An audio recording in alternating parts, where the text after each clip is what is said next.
Mais non, il est 11 heures. Bonjour à tous. Bonjour à tous. Bonjour et bienvenue à tout le monde dans ce webinaire Plume & Biz dédié au sujet aussi classique qu'incontournable, la fiche de poste. Outil de référence des recruteurs, des managers et des RH, et pourtant de plus en plus de voix s'élèvent pour dire « il est peut-être temps de la réinventer, voire de s'en passer ». Alors, faut-il en finir avec cette satanée fiche de poste? C'est ce que nous allons explorer ensemble aujourd'hui, avec pour objectif vous donner des clés concrètes pour repenser vos pratiques de recrutement, mieux attirer les talents et vous adapter à un marché du travail en pleine mutation.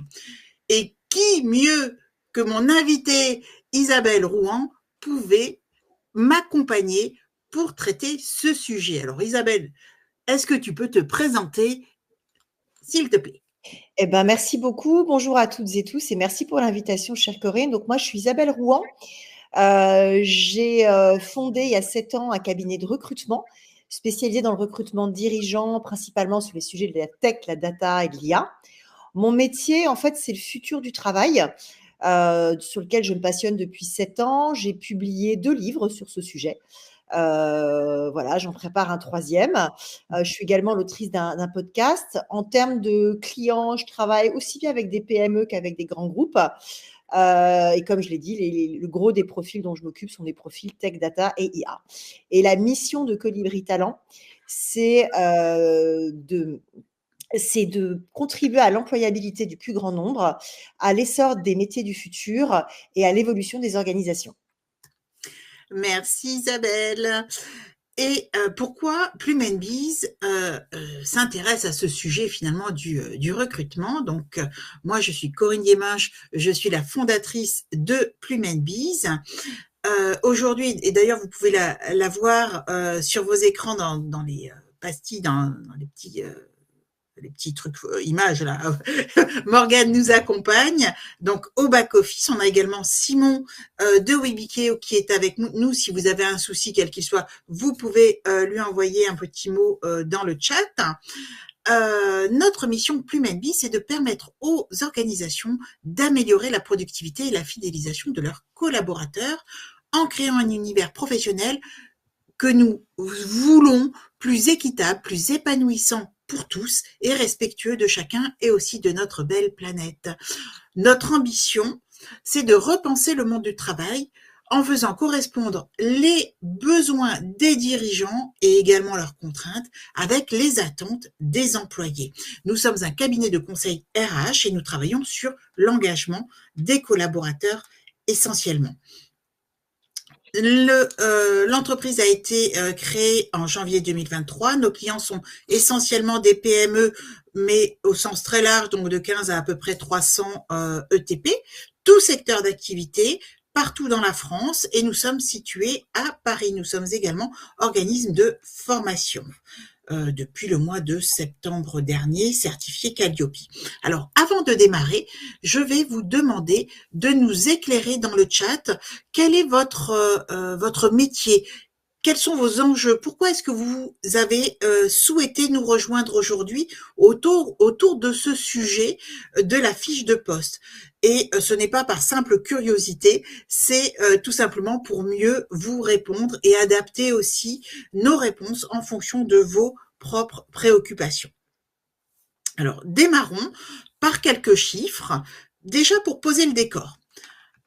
Savez-vous que 85% des recruteurs admettent que les candidats sélectionnés n'ont pas exactement le profil décrit dans la fiche de poste? C'est l'APEC qui nous dit ça.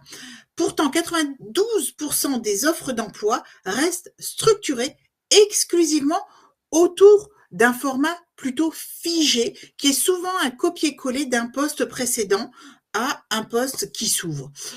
Et pendant ce temps, les soft skills, dont on entend parler de plus en plus, deviennent des critères clés pour le recrutement et pour 78% des DRH. Et près d'un recruteur sur 2 déclare ne pas relire la fiche de poste après la période d'essai d'un salarié embauché. C'est assez quand même interpellant. Alors, outils de cadrage rassurant ou carcan rigide déconnecté de la réalité et du terrain, eh bien, c'est ce que l'on va voir maintenant. Isabelle, je te passe la parole. Alors, merci beaucoup, Corinne. En fait, quand on réfléchit au futur du travail, il faut déjà avoir en tête que 85% des métiers de 2030 n'existent pas encore. Donc, les enfermer dans une fiche de poste, ça paraît un peu compliqué parce quand on se projette à plus long terme ou quand on essaye d'avoir une organisation avec un schéma dynamique sur les compétences, on est bloqué par ce sujet-là. Ce qu'il faut aussi avoir en tête, c'est qu'il faut repenser le recrutement d'une manière plus générale. Aujourd'hui, un recruteur, quand il regarde un CV, il va le regarder en moyenne pendant 6 secondes pour prendre sa décision en mode j'analyse le CV et je vois si le candidat peut être pertinent ou pas sur le poste. 6 secondes, c'est vraiment pas très long. Et la fiche de poste, c'est à peu près la même chose. C'est-à-dire qu'on en a vraiment besoin pour cadrer le besoin que peut avoir un client, un recruteur, un manager. Mais comme le disait Corinne, après, on la regarde plus tellement. Et puis surtout, elle est complètement figée. Donc, ça permet de clarifier un besoin à la fiche de poste, mais c'est absolument pas suffisant pour avoir une logique de recrutement vraiment clarifiée. Parce qu'en fait, on passe à côté de beaucoup de choses. C'est tellement rigide une fiche de poste qu'on passe à côté le plus souvent des compétences réelles. On passe à côté du savoir-être, pardon. Et donc, en fait, autant elle est nécessaire, elle n'est pourtant pas du tout suffisante. Alors, petit sondage. Vous avez sur votre interface un petit onglet, un call to action, sondage, que Morgane va activer. La question, c'est utilisez-vous systématiquement des fiches de poste dans votre organisation?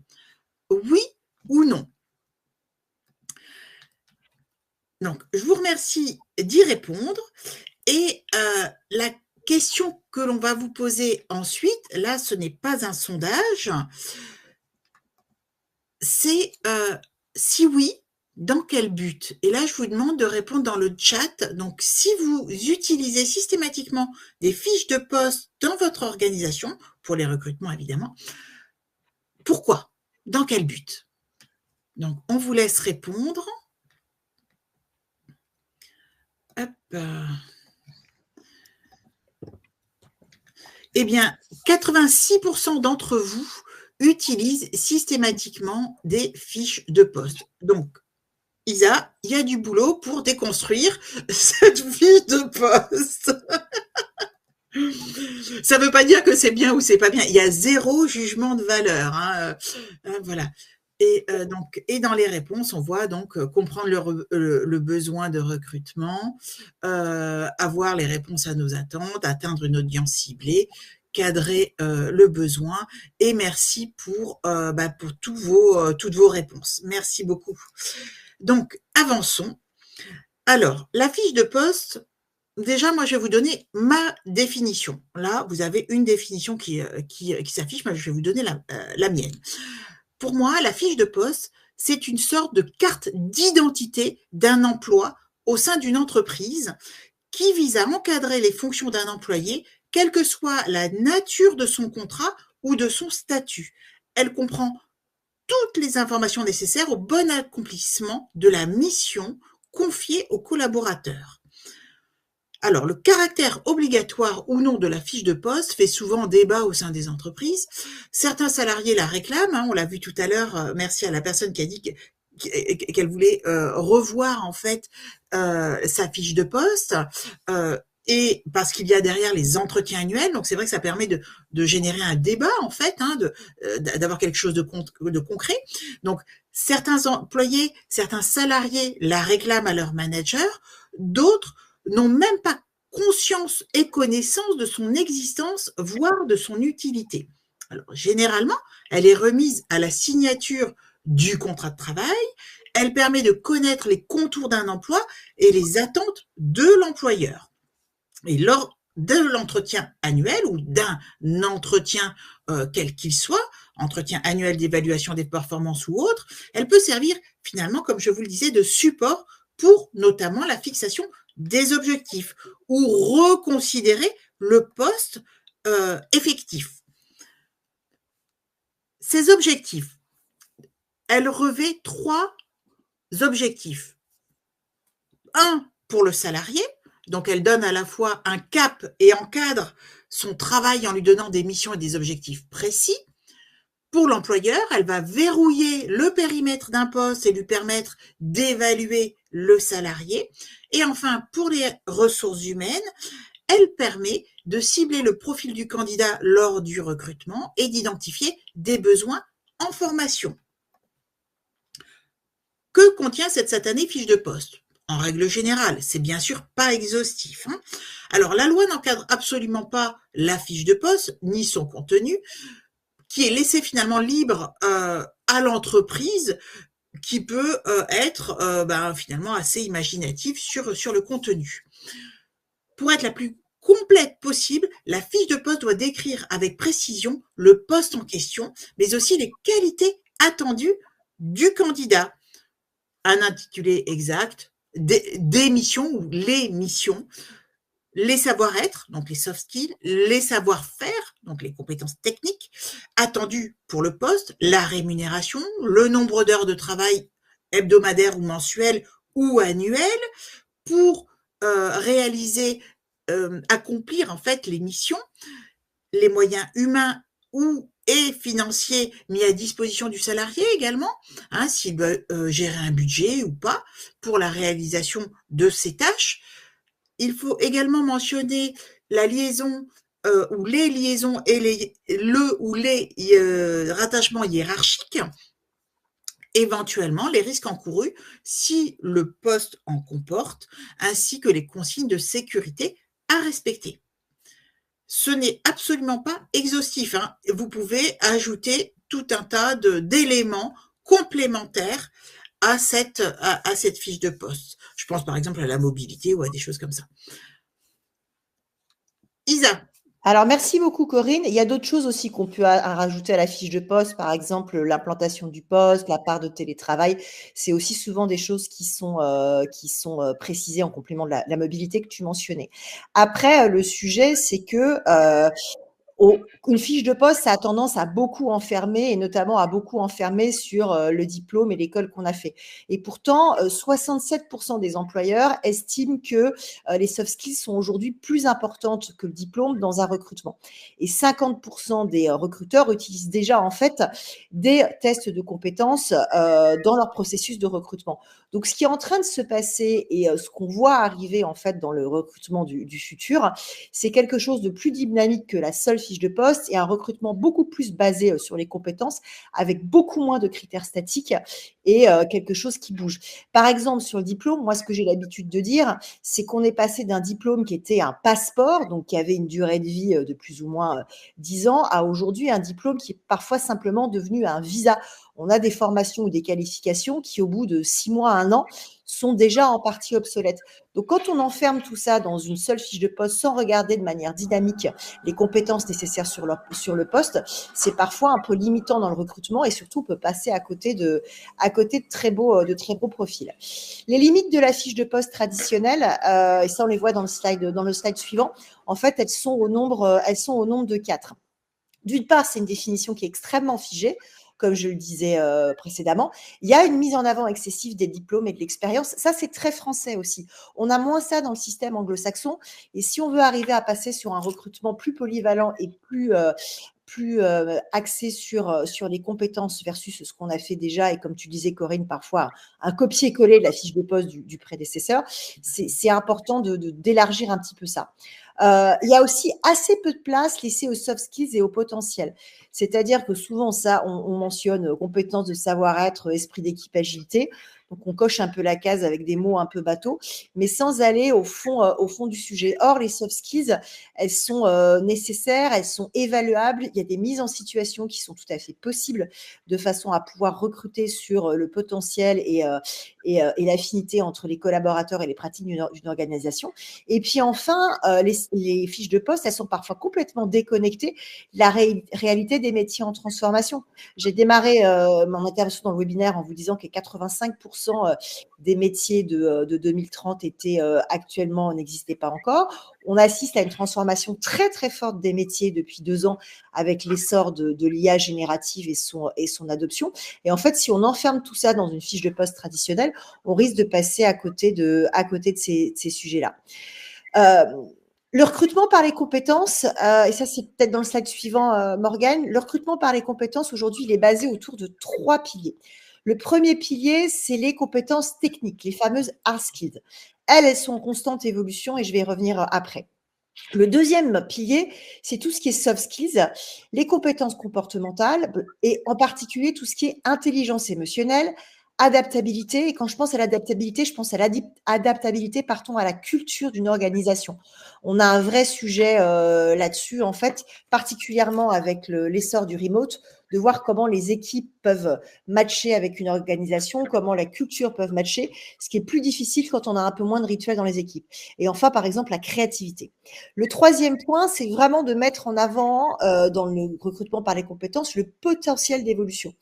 Aujourd'hui, une compétence a une durée de vie qui est très courte et en fait, du coup, le fait d'avoir une forte capacité d'apprentissage, une forte capacité d'adaptation, c'est peut-être la compétence la plus stratégique dans le cadre d'un recrutement si on veut pouvoir faire évoluer le profil à l'intérieur de l'organisation. Alors, quand je dis que les durées de vie sont très courtes, en fait, ce qu'on voit dans le slide suivant, c'est effectivement qu'on fait aujourd'hui face à une obsolescence accélérée des compétences techniques. Une compétence technique avait dans les années 70 une durée de vie de 20 ans. Donc, c'était génial, on allait à l'école, on acquérait un diplôme, on apprenait un métier, on avait une carrière relativement linéaire. Éventuellement, on se reformait une fois à mi-parcours. Ça, c'est fini. Aujourd'hui, une compétence technique a une durée de vie autour d'1 an. 50% des compétences techniques seront bouleversées d'ici 5 ans par l'IA générative. Ça, c'est un chiffre assez récent du World Economic Forum. Il va falloir reformer 60% des salariés. C'est absolument énorme. Et 72% des salariés en question ne savent pas par quel bout s'y prendre, en fait. Donc, ça pose vraiment un défi majeur. Et si on a souhaité faire ce webinaire, Corinne et moi, c'est vraiment parce que l'irruption de l'IA générative, qui est un vrai progrès, hein, qui fait gagner beaucoup de temps sur beaucoup de sujets, elle met ça très en avant et elle fait vraiment bouger les compétences techniques. Et du coup, ça, on peut plus l'enfermer dans une fiche de poste. Et je pose encore un dernier chiffre sur ce slide. C'est tout ce qui concerne le shadow IA, qui est aussi quelque chose qui est important à avoir en tête. Le shadow IA, c'est quand un collaborateur ou une collaboratrice utilise l'IA dans son travail, mais sans y avoir été formé et sans en parler à son manager. Ça, officiellement, c'est 57% des collaboratrices et collaborateurs qui font ça. C'est probablement beaucoup plus. Et c'est pareil, si on n'a pas une logique de confiance, de résilience et de recrutement par les compétences, on passe complètement à côté de ce type de phénomène. Et ça peut être assez compliqué pour la protection des données dans une organisation. Corinne, je te repasse la parole. Et j'étais en train de m'auto-réagir sur un message en fait dans le chat à la personne qui nous a dit qu'elle est dans la métallurgie. Nous, on a un client justement dans la métallurgie et vous avez plusieurs problèmes dans la métallurgie. C'est ne serait-ce que la formation et le recrutement directement à la sortie de formation, parce que pour tout ce qui est chromage, il n'y a pas de formation proprement dite, et donc vous êtes encore plus dans un enjeu et dans un problème qui va au-delà de cette fiche de poste finalement. Donc on viendra à parler concrètement de tout ça un petit peu plus tard.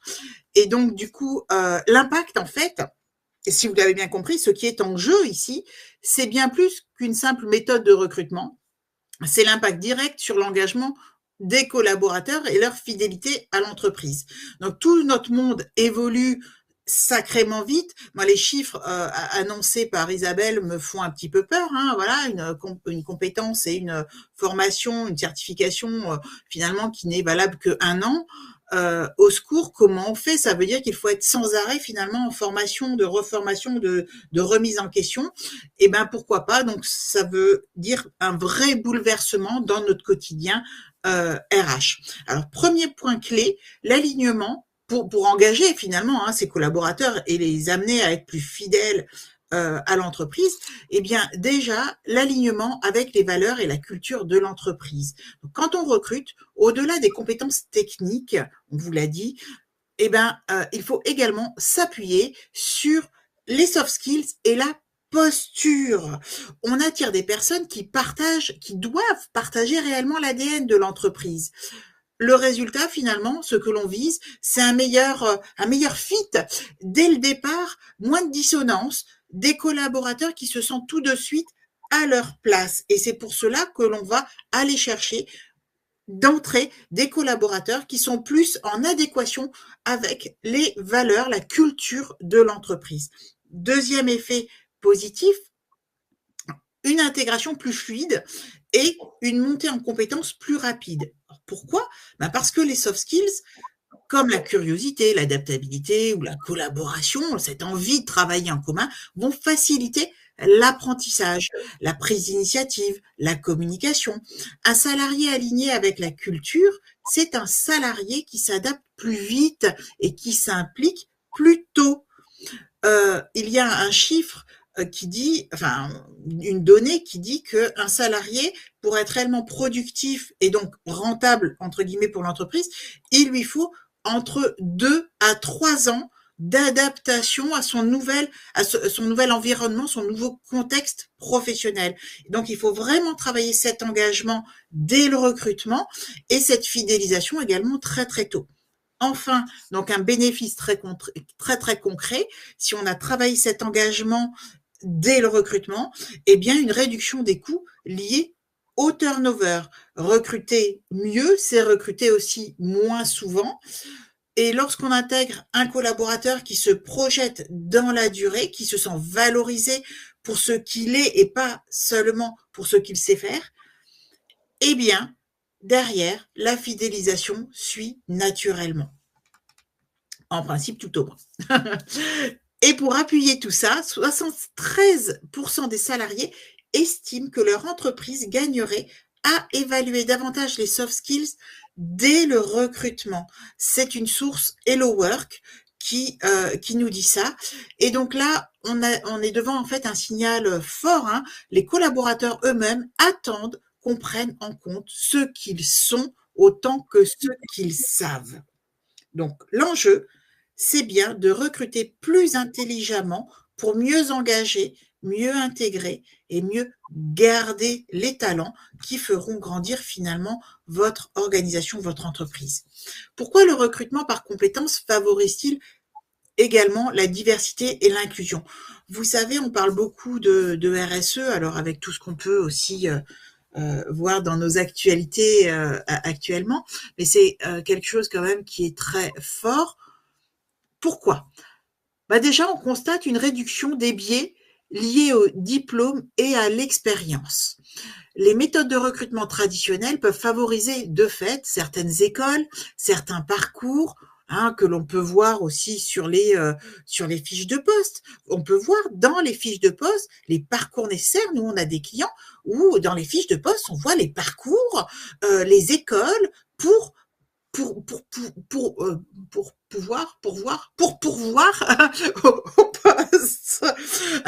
Donc, dans pas mal d'organisations, en fait, on essaye de reproduire un schéma qui vont finalement exclure certains profils que l'on aime nommer aujourd'hui atypiques.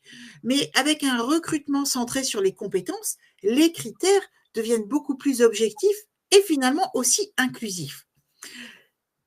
Ça permet aussi de lutter contre les discriminations. En France, il faut savoir que 46% des candidats déclarent avoir déjà été victimes de discrimination à l'embauche. Alors, on a beaucoup entendu parler il y a plusieurs années du côté trop junior, mais avec de l'expérience de 10 ans, mais on peut pas être junior en ayant 10 ans d'expérience. On a entendu là, il y a quelques années, voire il y a quelques mois, les seniors, au secours, des seniors, on n'en veut pas, mais il y a aussi l'origine, le genre, tout ce qui tourne autour du handicap. enfin 46% des candidats qui se disent déjà avoir été victimes de discrimination à l'embauche, moi je trouve ça quand même hyper significatif. Et l'évaluation des soft skills et des aptitudes, finalement, va permettre d'éviter les biais inconscients, parce que la plupart du temps, ce sont des biais inconscients qui peuvent exclure des candidats de qualité, mais pour des raisons non pertinentes. Enfin, le processus de recrutement va être plus en phase avec les engagements RSE des organisations, quand il y a des engagements RSE, évidemment. Et donc, la mise en place d'un recrutement par compétences va permettre de répondre aux attentes actuelles, notamment des jeunes générations, des jeunes actifs, pour qui la diversité et l'éthique sont des critères majeurs dans le choix d'un employeur. Et puis, favoriser l'inclusion et l'égalité des chances, quand on est RH, c'est quand même la base de notre métier. En tout cas, c'est ma conviction. Je vais finir par la diversité. La diversité, c'est un levier de performance. Des équipes diversifiées sont en moyenne 35 fois plus performantes et plus innovantes d'après McKinsey. McKinsey, qui l'a démontré ou quantifié dans une de ses dernières études auprès de 1000 entreprises quand même dans 15 pays, donc c'est pas rien. Et donc, cette étude dit que l'on gagne 25% de surperformance, c'est-à-dire au-delà de la performance, s'il y a une parité au niveau de la gouvernance. Et même chose, 36% de surperformance sont gagnés. C'est pas évident à dire surperformance. S'il y a une diversité entre origine sociale et culturelle. Et enfin, on abaisse de 19%, on réduit de 19% tout ce qui a trait à la sous-performance. Donc, tout ce qui est engagement dans des valeurs de diversité et d'éthique, d'inclusion, vont vraiment contribuer aussi à la rentabilité et à la performance de nos organisations. Alors, comment intégrer une approche plus inclusive dans son recrutement? Alors, vous aurez accès, le PowerPoint est en téléchargement, et on vous le diffusera de toute façon par email à la suite de ce webinaire.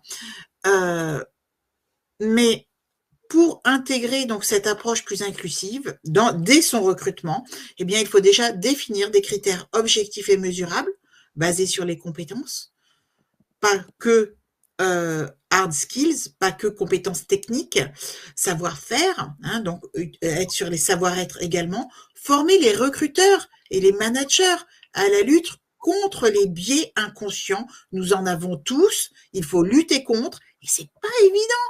Donc, il faut que l'on se forme, il faut apprendre ça. Peut-être, Isaac, tu pourras nous donner quelques tips pour déconstruire ces satanés biais-là qui nous polluent. Et enfin, il faut adopter des outils et des tests qui sont standardisés pour garantir l'équité des évaluations.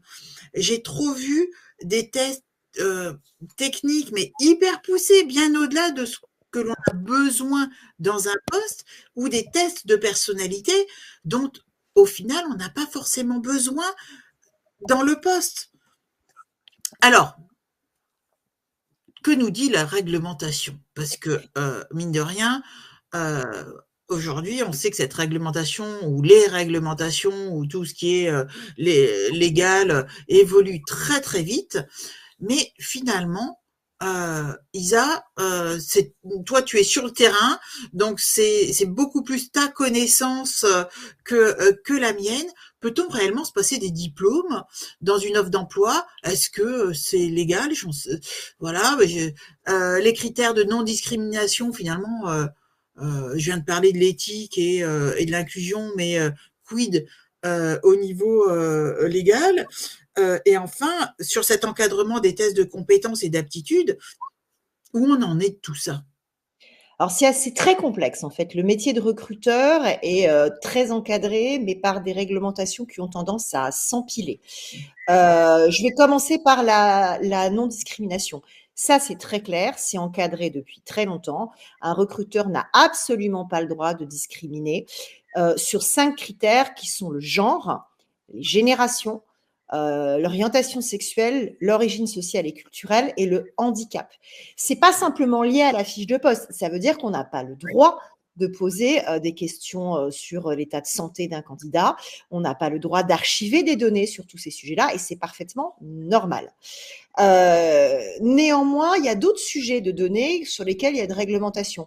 Je pense que vous êtes tous familiers du fameux RGPD depuis 2018, qui fait que les candidats aujourd'hui doivent donner leur consentement quand on recueille des données sur eux ou quand on conserve des données sur eux. Et n'importe quel type de données, des données telles que le salaire qui nous est communiqué par le candidat, des données comme la mobilité géographique, enfin pas mal de choses comme ça.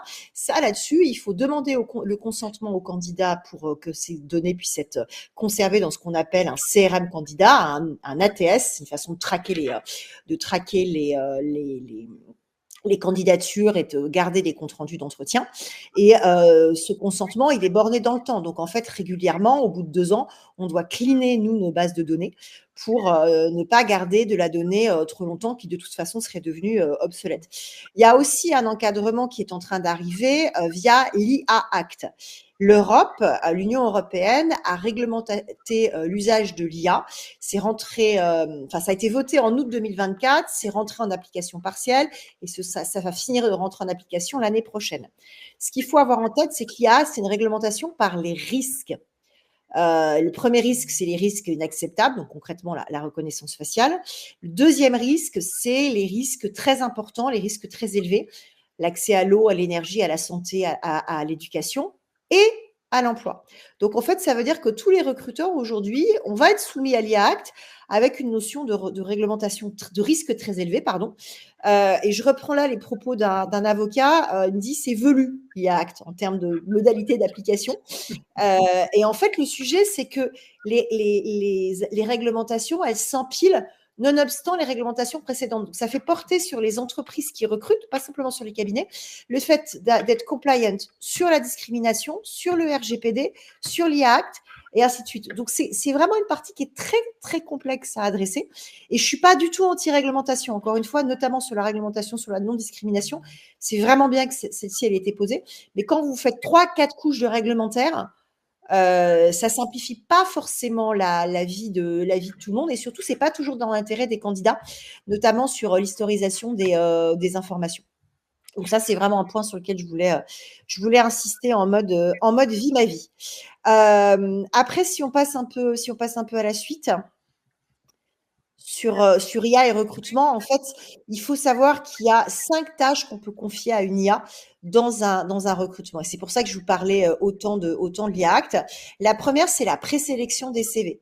C'est-à-dire que vous avez aujourd'hui des systèmes divers et variés qui vous trient les CV ou qui vous hiérarchisent les CV en fonction de l'IA. Même chose pour les profils LinkedIn. Quand vous avez une candidature sur LinkedIn, votre candidature, elle va être en dessous ou en bas, enfin en dessous ici ou en haut de la pile, en fonction de ce que l'algorithme pense de votre profil versus la fiche de poste et les compétences qui s'en dégagent. Donc ça, c'est quand même assez important à avoir en tête parce que ça veut dire que des profils un peu atypiques ou dont les compétences sont peut-être mal taguées vont se retrouver pénalisés alors que ce serait peut-être de très, très bons profils. L'IA sert bien sûr à faire les comptes rendus de rendez-vous, les suivis de rendez-vous, les comptes rendus d'entretien. Alors ça, c'est ultra classique. L'IA sert aussi beaucoup pour comparer les profils et les compétences. C'est-à-dire que l'IA peut vous permettre d'établir ce qu'on appelle des scorecards qui vont vous permettre de jauger de manière équitable tous les profils sur des critères préétablis. Ça fonctionne plutôt bien. Et ça permet aussi, l'IA, d'élaborer des grilles de compétences. C'est-à-dire que vous lui donnez une fiche de poste et vous dites, voilà, à partir du sémantique que tu vois là de la fiche de poste, à partir de ce que tu connais de ma boîte, trouve-moi les compétences clés et hiérarchise-moi les compétences clés de façon à ce que je puisse évaluer les candidats. Ça, c'est vraiment un outil indispensable, la grille de compétences, pour compléter une fiche de poste et passer au recrutement par les compétences. Et l'IA peut vous faire gagner du temps là-dessus. Et enfin, quand vous mettez des candidats en situation, et que vous leur demandez de répondre à un cas stratégique, vous pouvez tout à fait soumettre les différentes réponses à l'IA et de demander à l'IA de les analyser et de vous les comparer. Ça, c'est des choses qui se font beaucoup Et dans les entreprises apprenantes, et je pense notamment à Open Classrooms, ce qu'ils ont fait, c'est qu'ils ont fait des bibliothèques de prompts pour ces différentes tâches. Donc, je ne vous dis pas que tout est fait par des IA, c'est absolument pas le cas. Il y a beaucoup de choses qui sont encore faites avec un regard humain, mais sur les parties où il y a de l'IA pour accélérer, ils ont mis en commun les prompts qu'ils font, parce que c'est, le prompt d'analyse de cas stratégique, il fait 2 pages. Hein. Donc, il est long comme 3 bras. Donc, celui-ci, ça vaut le coup de ne pas réinventer l'eau chaude à chaque fois qu'on le fait. Donc, ça permet de gagner en compétences. Et c'est vrai que c'est important aujourd'hui d'avoir en tête à quels endroits l'IA peut intervenir dans un recrutement. Et je parlais de LinkedIn, et ce que je montre sur le slide suivant, en fait, c'est comment ça se passe quand on candidate sur une offre. Donc ça, c'est des choses auxquelles vous avez accès quand vous avez un compte LinkedIn Premium. Et en fait, quand vous candidatez sur une offre, on va vous dire, voilà, en fait, aujourd'hui, vous avez 4 compétences. C'est un exemple tout à fait tiré au hasard, hein, qui correspondent à l'offre d'emploi. Peut-être qu'il y en a 6 qui sont manquantes. Est-ce que vous avez envie de les ajouter? Est-ce que vous pensez qu'elles font sens? Donc, en fait, l'algorithme LinkedIn vous propose d'optimiser votre profil en fonction de ce qu'il voit de l'offre et de ce qu'il comprend de votre profil candidat. Et donc, en fait, il vous suggère, et c'est ce que j'ai mis à droite, des compétences que vous pourriez ajouter pour faire remonter votre candidature. Vous êtes déjà bon en gestion des changements et en développement commercial. Est-ce que vous ne devriez pas ajouter la relation client ou le sens de l'organisation ou la transformation des activités? Donc ça, c'est intéressant parce que ça rend aussi les recrutements plus dynamiques. Il faut savoir que LinkedIn se base sur une taxonomie de compétences. Alors, pardon, le mot est un peu barbare, mais c'est ça le terme officiel, de plus de 40 000 compétences. Donc, c'est absolument énorme. Alors, pourquoi 40 000 plutôt que 20 000 ou plutôt que 60 000 j'ai pas la réponse. C'est comme ça qu'ils bossent et c'est vrai que c'est assez opaque. Mais en tout cas, eux ont pris la peine d'aller de manière très granulaire définir des compétences. Vous, en tant que personne membre de LinkedIn, vous pouvez en mettre jusqu'à une 50aine sur votre profil et les relier à des expériences si vous le souhaitez. Donc, c'est vraiment quelque chose qui est très important parce qu'aujourd'hui, je ne sais pas s'il faut en finir avec la fiche de poste, mais ce qui est certain, c'est qu'il faut accélérer par le recrutement, par les compétences et que c'est vraiment là où ça va se passer et c'est là où vous pouvez vous optimiser votre profil. Et donc après, le dernier point que je voulais envisager, c'est tout ce qui est solutions concrètes à intégrer peut-être dès maintenant. Tu as parlé des tests de personnalité. Tout le monde en fait des tests de personnalité et d'aptitude. La plupart sont quand même pas forcément, et ça, c'est pas du légal, hein, c'est des conditions d'utilisation des tests en question, pas toujours acceptés dans l'usage d'un recrutement. Par exemple, le MBTI, normalement, qui est assez connu, ne doit pas être utilisé en recrutement. Ce qui n'est pas le cas du Hogan, par exemple, qui lui peut être utilisé. Donc c'est vrai que c'est quelque chose à manier avec précaution.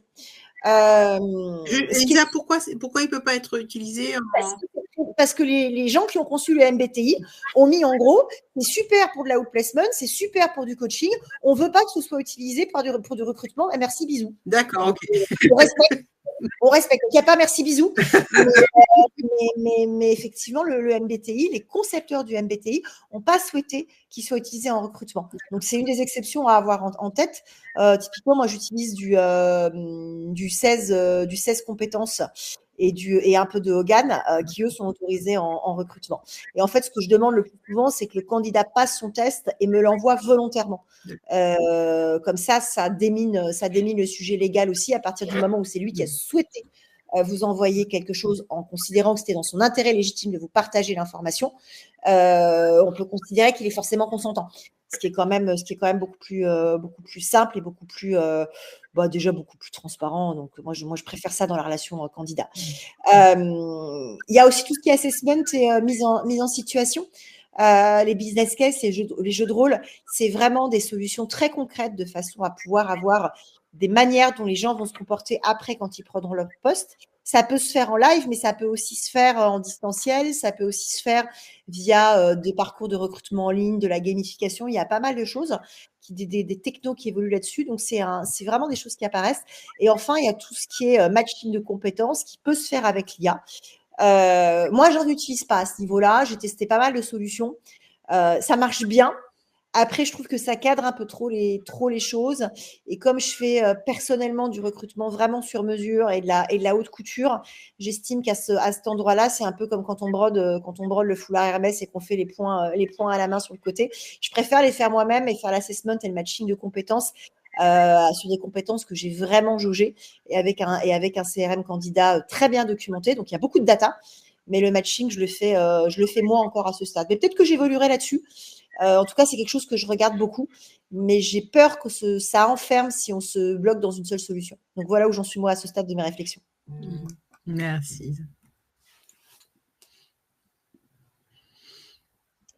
Oui, tout ce qui est redéfinition des étapes clés de la structure du recrutement, il y en a 4 des étapes clés. La première, c'est d'identifier les besoins et les compétences essentielles. Donc, c'est ce qu'on fait quand on fait une fiche de recrutement. Le truc, c'est que cette fiche de poste, il faut la compléter vraiment avec une grille de compétences. Ça, c'est pas négociable. Parce qu'en fait, si on passe à côté de ça, on va avoir quelque chose de super statique et de super figé. Et par ailleurs, il faut avoir des évaluations qui vont être adaptées. On vient de se parler effectivement des tests, des mises en situation, avec une logique d'adaptation et de projection dans le temps. On a parlé de la capacité d'apprendre à apprendre et des hard skills qui sont obsolètes au bout d'un an. Il faut donc, dans la démarche de recrutement et d'évaluation qu'on ait en fait le parcours et le potentiel du candidat, le parcours futur, et pas le parcours passé. Parce que l'un des sujets, c'est que la fiche de poste, c'est souvent une photo du passé. Moi, ce qui m'intéresse, et c'est là où je remets ma casquette Future of Work, c'est comment est-ce qu'on fait un schéma dynamique et une vidéo du futur. Parce que la photo du passé, c'est pas toujours très utile. Et enfin, il faut absolument former les managers et les recruteurs à l'évaluation des soft skills. Parce que ça, c'est pas du tout une science molle, c'est une science dure. Ça se quantifie. On a fait un livre blanc très détaillé sur le sujet à l'Observatoire des métiers du futur, qui est une association et un think tank que j'ai le plaisir de présider et que j'ai cofondé il y a maintenant 6 ans. Et effectivement, il y a beaucoup de bonnes pratiques dans ce livre blanc, donc je vous engage à aller le regarder également. Et oui, en effet, les managers, sont des acteurs centraux et souvent malheureusement sous-estimés dans le processus de recrutement. Dans une approche de recrutement par compétences, comme vous l'a dit Isabelle, ils sont vraiment moteurs finalement, ils sont clés. Alors pourquoi ? Parce que ce sont ces managers qui connaissent les vraies attentes du poste, la dynamique de l'équipe, les soft skills qui vont faire la différence au quotidien. C'est pas le tout de savoir faire techniquement les actions. Faut-il encore que les nouveaux arrivants, les nouveaux collaborateurs se sentent bien intégrés et soient réellement bien intégrés. Et donc là, on est vraiment sur les savoir-être. Et donc, le manager devient un co-constructeur finalement de la fiche de poste ou de son alternative, peu importe. Il ne s'agit plus seulement de valider un CV, mais de détecter des potentiels, des savoir-être, des appétences pour le devenir, pour faire la vidéo du futur, comme le disait Isabelle. C'est aussi le manager qui va devoir finalement projeter le candidat dans un environnement concret. Au-delà des missions qui sont décrites dans la fiche de poste, c'est ce manager qui va permettre d'impliquer dès le recrutement le candidat dans ce qu'il fera lorsqu'il intégrera éventuellement l'organisation.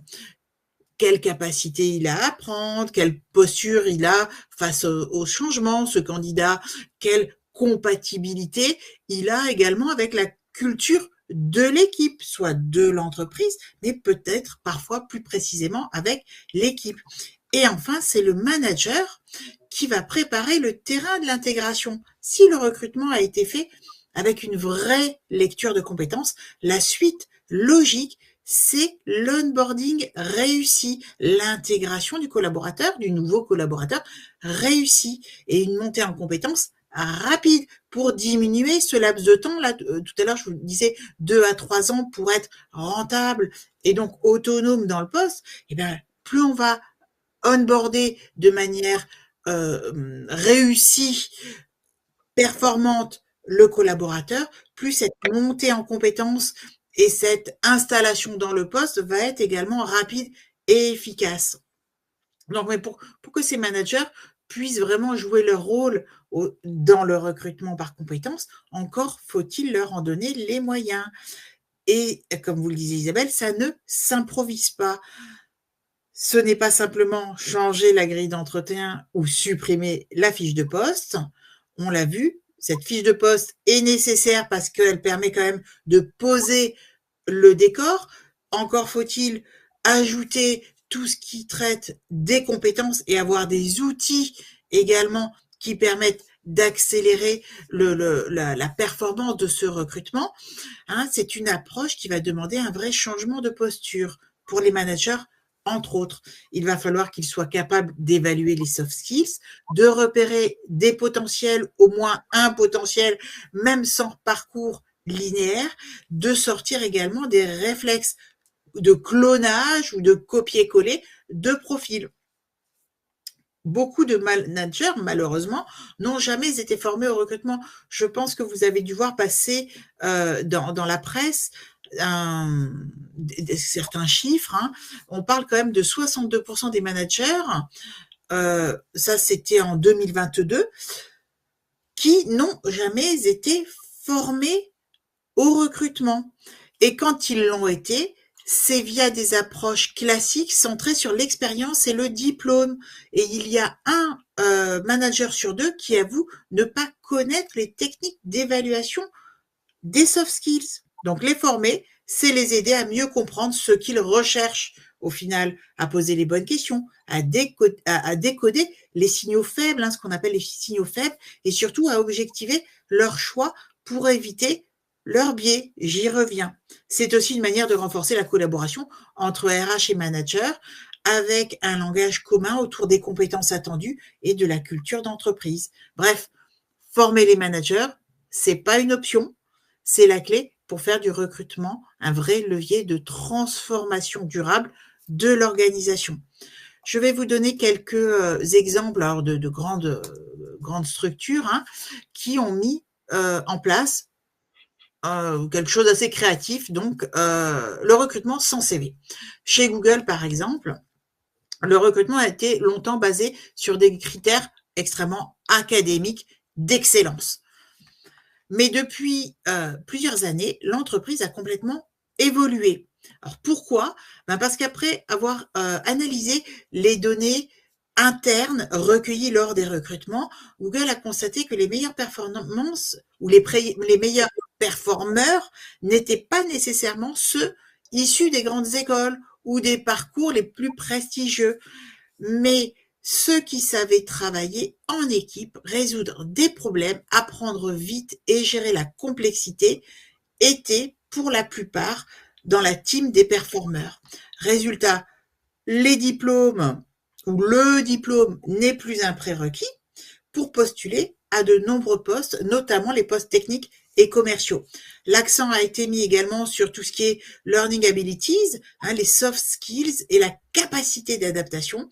Et les candidats sont évalués à travers des exercices pratiques, dont parlait tout à l'heure Isabelle, des entretiens comportementaux et des mises en situation, plus que sur leur CV, vu qu'a priori, ils recrutent sans CV. Chez L'Oréal, la diversité des profils est considérée comme une richesse. Alors, pour aller au-delà des diplômes et des parcours standards, l'entreprise a intégré un test de personnalité dans son processus de recrutement. Évidemment, ça ne suffit pas pour mener à bien un recrutement, mais ça en fait partie. Alors, pourquoi ce choix ? Pour mieux détecter les soft skills, les motivations profondes, pourquoi les gens veulent rejoindre L'Oréal et pas une autre entreprise, et enfin la compatibilité avec les valeurs de l'entreprise. L'Oréal est très très très avancé dans tout ce qui est RSE et essaye vraiment de mettre en place de très belles valeurs dans son environnement, dans son écosystème auprès de ses parties prenantes. Ils veulent également, par ce choix, réduire les biais inconscients liés notamment aux écoles, donc au parcours de formation, mais aussi à l'âge, à l'expérience ou aux expériences précédentes.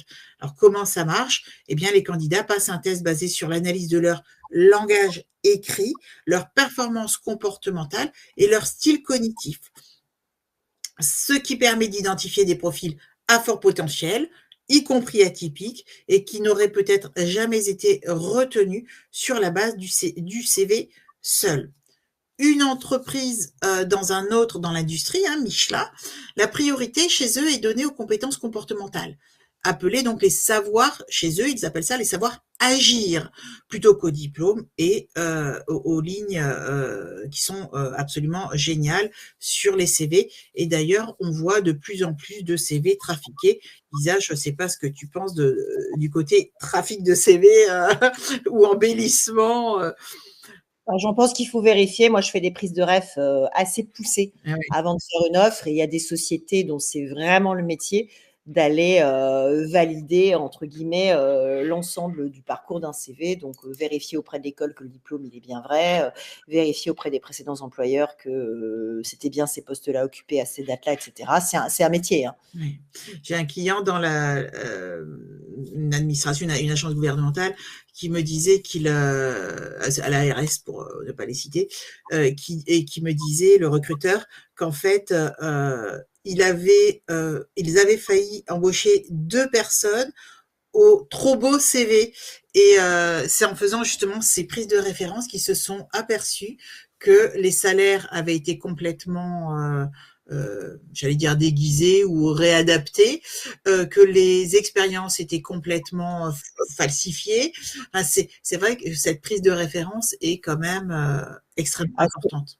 C'est très important et il faut les faire vraiment dans le détail. Il faut en faire plusieurs parce que c'est pareil, comme c'est souvent le candidat qui vous dit auprès de qui référer, parce qu'on ne fait pas de la prise de référence sauvage, notamment pour des gens qui sont en poste, parce que sinon ça peut les griller en mode ah bon, tu veux partir, mais du coup il faut croiser absolument les prises de référence. Oui. Alors je finis avec Michelin. Pourquoi donc Michelin a souhaité changer sa façon de recruter? Eh bien parce qu'il croit que la capacité à apprendre, à collaborer, à prendre des initiatives ou à gérer des situations complexes est plus déterminante que la réussite inscrite sur un bagage, sur un CV avec un bagage académique extraordinaire. Alors, pour finir, Isa, moi j'ai une question qui revient souvent, soit de la part de jeunes qui me posent la question, soit j'aime bien poser aussi la question à mes clients. Alors, un CV avec ou sans photo? Alors moi, je suis plutôt team avec photo. C'est absolument pas obligatoire la photo, ça c'est certain. C'est aussi assez culturel, hein. Beaucoup de CV académiques ou de CV anglo-saxons sont plutôt sans photo. Moi, je trouve que ça humanise, ça donne un contact. C'est pareil pour les profils LinkedIn. En fait, les profils LinkedIn sans photo, je trouve ça toujours un petit peu dommage. En plus, c'est des trucs qui se travaillent, la photo du CV. Vous avez des photographes qui vous font ça très bien, qui peuvent vous faire des choses très dynamiques. Ça coûte 50-60 €. Ça donne un coup de frais à un profil d'avoir une ou deux photos pro pour illustrer ce qu'on fait et ce qu'on pense. Donc moi, je conseille souvent aux gens, notamment quand ils sont dans une démarche de mobilité ou de recherche, d'aller faire une photo récente, enfin une belle photo. Parce que c'est toujours aussi très bizarre quand on reçoit quelqu'un qui ressemble pas du tout à sa photo, parce que la photo, elle a 10 ans. Donc la personne peut avoir changé tout à fait en bien, mais quand on se dit, donc, c'est pas du tout la même personne, c'est aussi parfois un peu étonnant. Donc, une photo récente où on sourit, ça fait toujours du bien. Moi, je trouve, ça n'engage que moi. Faites comme vous le sentez. C'est vrai qu'il y a vraiment la team pour, la team contre. Moi, je suis aussi plutôt pour, parce que nous restons des humains et j'aime avoir un interlocuteur, voilà, voir l'interlocuteur. Mais il y a des personnes qui sont absolument contre pour évacuer toutes ces notions de biais finalement, sympathiques, moins sympathiques sur la photo. Voilà. Écoutez, notre webinaire se termine. Nous vous proposons avec Isabelle de nous connecter sur LinkedIn si vous le souhaitez. Si vous souhaitez en savoir plus, nous sommes à votre disposition. Donc n'hésitez pas à nous connecter, oui, à nous contacter et à se connecter également. Vous avez un petit bouton aussi de call to action dans le chat pour tous nos participants à nos webinaires. nous proposons une demi-heure d'échange en face à face. Ce n'est pas un rendez-vous commercial, c'est pour déverrouiller des questions que vous auriez, pour vous aider à avancer, à aller plus vite. Voilà, donc n'hésitez pas également à prendre rendez-vous si vous le souhaitez avec nous ou à nous contacter, que ce soit Isabelle ou moi-même. La présentation donc est disponible, vous pouvez la télécharger. Vous allez recevoir un replay directement de Webikeo dans l'après-midi et nous allons vous envoyer également un petit email de suivi pour ce webinaire. Nos prochains webinaires donc auront lieu au mois de mai sur l'engagement des collaborateurs et la RSE. La paye, donc plus qu'un levier d'engagement, et enfin la marque employeur début juin. Je vais reprendre vos questions, notamment, j'ai vu qu'il y en avait 2 qui étaient assez liées. Si et Isa, je te pose la question. Ouais, bien, parce que comme le chat m'éjecte du webinaire, je n'ose pas m'ouvrir. Surtout reste avec nous. En fait, c'est si on fait disparaître la fiche de poste, comment identifier les candidats? Comment est-ce qu'on chasse finalement? Et donc, même chose, hein, alors chez Google, L'Oréal et Michelin, je ne sais pas comment ils chassent. Ah bah moi, je peux te dire, pour le coup, je sais. Donc, parce que voilà. En fait, elle a pas disparu dans ces organisations, parce que ce que tu as parlé, toi, c'est plutôt du recrutement sans CV. Je pense pas que la fiche de poste, elle va disparaître. Encore une fois, le truc, c'est qu'elle n'est pas autosuffisante. Il y a besoin quand même à un moment d'un cadrage en disant on cherche tel type de personne pour faire tel type de tâche, avec tel type de compétences et avec tel rattachement bossant à tel endroit. Si vous ne savez pas ça, c'est quand même un peu compliqué de savoir quand on ne sait pas ce qu'on cherche, on peut pas trouver. Clairement, L'Oréal aujourd'hui recrute avec des fiches de poste qui sont assez détaillées et qui sont jointes au contrat. Même chose dans tous les GAFA, parce qu'il n'y a pas que Google dans la vie, c'est pareil chez Meta, c'est pareil chez Amazon.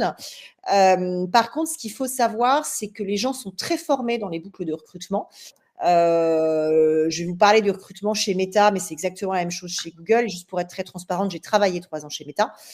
Donc, j'ai vu ces process de l'extérieur pour être sélectionné et ensuite de l'intérieur. Déjà, vous ne pouvez pas faire passer un entretien de recrutement si vous n'avez pas été formé au biais cognitif. Vous avez une formation qui est obligatoire, qui vous permet en fait de toucher du doigt vos propres biais cognitifs. Si elle n'est pas suivie, vous n'avez pas le droit de faire passer les entretiens. Ça, c'est la première chose. La deuxième, c'est que les entretiens, le parcours, en fait, est très cadré. Vous candidatez, donc en général, pour le coup, il y a au moins, si c'est pas un CV, il y a au moins un profil LinkedIn qui est soumis à un moment ou à un autre. Ça, c'est la première chose. Ensuite, vous avez un premier screening qui est fait par un humain. C'est un screening qui est téléphonique. Si on se rend compte qu'il y a un intérêt, vous rentrez dans ce qui s'appelle les boucles d'entretien. Et là, vous allez enchaîner 5 ou 6 entretiens avec des gens différents. Et ça peut être assez déroutant parce que c'est des entretiens d'une demi-heure et où on va vous poser 3 questions et tourner autour d'un sujet pendant une demi-heure. Et la personne qui vous fait passer cet entretien-là doit pas biaiser le truc en disant « Ah bah tiens, on a fait la même école. Ah bah tiens, on a bossé dans la même ville. » Elle doit absolument se concentrer sur les 3 points qu'elle a à checker. Ça peut être le culture fit avec l'entreprise, ça peut être les pratiques commerciales, ça peut être l'éthique, ça peut être… peu importe. C'est très déroutant pour le candidat parce qu'en fait, lui a envie de redérouler tout son parcours et tous ses arguments pour le job, alors qu'en fait, la personne qui est là juste pour l'interroger sur un point. Et en fait, en fonction des agendas des gens qui font passer les recrutements, parfois, vous êtes interrogé sur le point 18 dans le parcours de recrutement et ça passe en premier. Donc, ça me dit pourquoi il me parle du culture fit sans savoir quels sont mes soft skills sur le poste. Et en fait, ce qui est intéressant, c'est que les personnes qui ont le vue d'ensemble sur les X comptes rendus d'entretien sont le recruteur, enfin le futur manager et le RH qui est dans la boucle de recrutement. Donc, c'est quelque part assez compartimenté pour éviter les biais, mais donner aux gens qui prennent la décision finale une vue d'ensemble et une vue d'avion en ayant vraiment creusé des points spécifiques. Mais c'est vrai que du coup, l'expérience candidat, quand on n'est pas au courant de la méthodo, la première fois, ça surprend. Voilà ce que je pouvais en dire. Et si les candidats n'envoient plus de CV, comment ils font les recruteurs du coup? Alors ça, je ne sais pas parce que moi, pour le coup, je n'ai jamais recruté son CV. D'accord. Et sur la partie L'Oréal sur laquelle moi j'ai été mandatée, il y avait du CV. Mais c'était il y a déjà 2-3 ans. Et Google, je peux pas dire comment ça se passe aujourd'hui. Est-ce que tu penses que le profil LinkedIn peut faire Oui, enfin, alors très honnêtement et très empiriquement, oui, le profil LinkedIn peut faire office de CV et accessoirement, LinkedIn permet aussi de sortir son CV à partir de son profil LinkedIn. oui. Donc voilà, ça, là-dessus, il y a pas photo. Et moi, perso, je regarde souvent plus le profil LinkedIn que le CV. Oui, d'accord. Et dans des métiers comme, par exemple, la métallurgie, donc vraiment l'industrie lourde, est-ce que donc la fiche de poste reste quand même quelque chose d'assez incontournable pour définir ce que l'on attend finalement des candidats et du poste et pour pouvoir évaluer cette performance. Mais est-ce que pour ces métiers très très industriels, est-ce que tu as des tips de recrutement ou des Beaucoup de recrutement par la formation, c'est souvent des métiers par lesquels on arrive via de l'apprentissage ou du compagnonnage. Beaucoup de recrutement par de la mise en situation. Je pense au métier de soudeur sur lequel on a des pénuries de compétences absolument majeures aujourd'hui. Même sur les fondeurs, c'est un peu compliqué parce qu'on a réouvert des fonderies récemment compte tenu des postures qu'on prend en termes de réarmement et de souveraineté sur les sujets-là. Et ça, c'est des sujets sur lesquels ça s'improvise pas. Il faut aller, faut mettre les talents en situation de production dans les usines. Et faut aussi mettre les talents en situation de sécurité. C'est des métiers qui ont des contraintes qui sont fortes, qu'il faut vraiment avoir en tête. Donc, pour le coup, il peut y avoir de l'accidentologie là-dessus. Donc, il faut être super vigilant. Donc, quand vous faites vos fiches de poste, il n'y a pas que les fiches de poste. Il faut que les gens ils passent par l'usine à un moment à faire un test. Quoi. Mais quand on fait, quoi, pour le sélectionner. Hein. Il faut vraiment penser à ajouter tout ce qui tourne autour de la sécurité. Ouais. Ah oui, voilà. oui. Oui, c'était mon point, c'était attention à la sécurité et à insister sur cet aspect sécurité. Eh bien, merci beaucoup, merci à tous. Nous espérons avoir répondu à vos attentes. En tout cas, n'hésitez pas à revenir vers Isabelle et vers moi. Nous sommes à votre disposition. Je vous souhaite un très bon appétit parce qu'il est midi. Et au plaisir de vous revoir et de vous retrouver lors d'un prochain webinaire. À bientôt. Merci Isabelle, merci beaucoup, beaucoup, beaucoup. Et merci à Morgane et à Simon aussi. Merci à tous et merci pour l'invitation. C'était un très joli moment. Merci beaucoup. Attendez, avant de partir, vous avez évoqué tout à l'heure un livre blanc sur les soft skills. Oui. Est-ce que vous pouvez répéter le titre ou me partager le lien pour que je leur... Je vais partager le lien. Alors, c'est l'Observatoire des métiers du futur. Le site web, c'est métier au pluriel futur. Il est téléchargeable.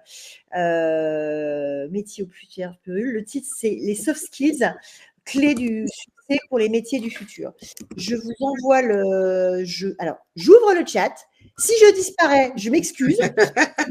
Normalement, c'est bon. Visiblement, Simon avait résolu le problème. Donc, je mets le lien vers l'URL du site. Oui, c'est bon, il y est. Et donc, du coup, vous avez un pop-up, vous vous inscrivez, vous allez recevoir directement dans votre boîte mail normalement. Super. Voilà. Merci beaucoup.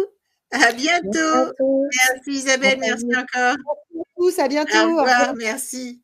Au revoir.